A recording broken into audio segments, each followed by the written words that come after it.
Hey guys, Tom here again from SynthHacker.com. In this video, I'm going to show you how to make a JUNO inspired pad from my latest preset pack, Anthem for Serum.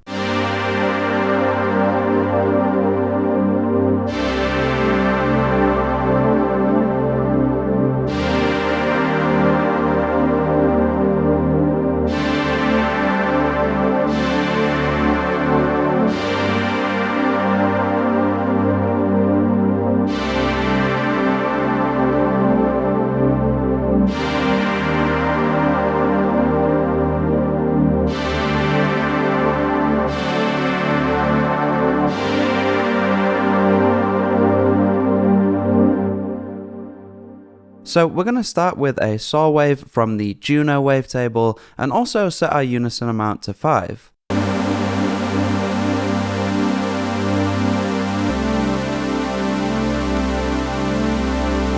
We're going to give the sound a more pad-like shape by softening the amplitude's attack and creating a long, subtle decay.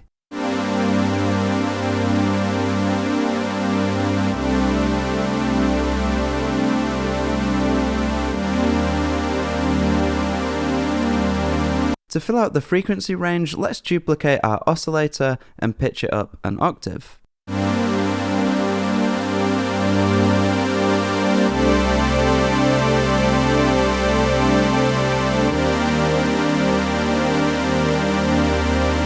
Whenever I stack oscillators at different octaves like this, I really like to try and separate them further. We're going to add an LFO to both the fine tune and amplitude of our second oscillator to create both vibrato and tremolo.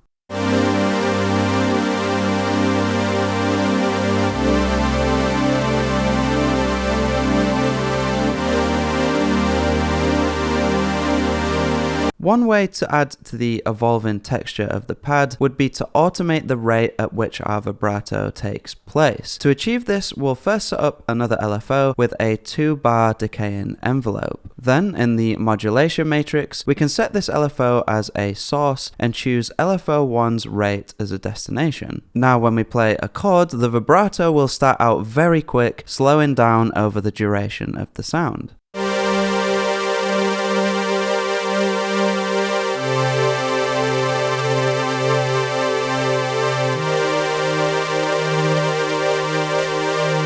This kind of cross-modulation is one of the best techniques for taking an otherwise static sound and adding a lot more interest. Definitely worth experimenting with. Let's start shaping the harmonics with a 12 dB low-pass filter.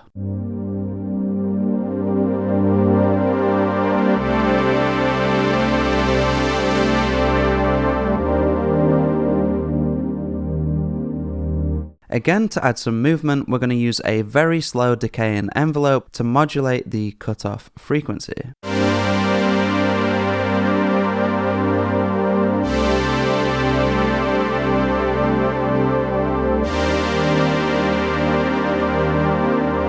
To take this a step further, we're going to use another slightly shorter envelope to modulate the cutoff resonance.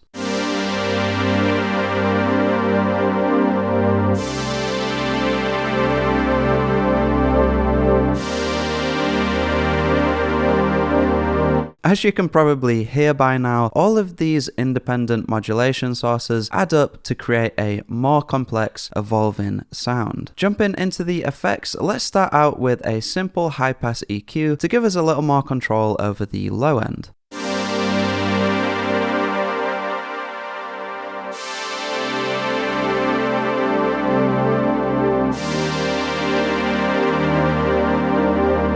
To thicken up the sound, we're going to add some chorus, opening the low pass filter slightly to reduce some of the high-end attenuation.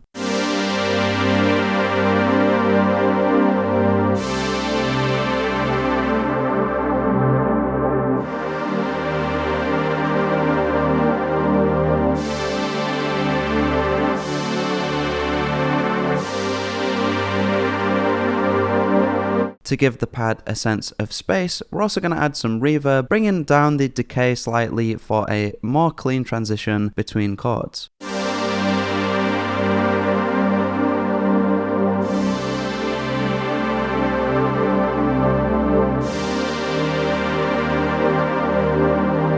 One thing I've found working with Serum's reverb so much over the years is that a lot of the time you can actually get a more natural sounding effect by placing a subtle delay before it in the effects chain. Even though for pad sounds we can't really hear the individual delay events, this added complexity just seems to smooth out the reverb tail.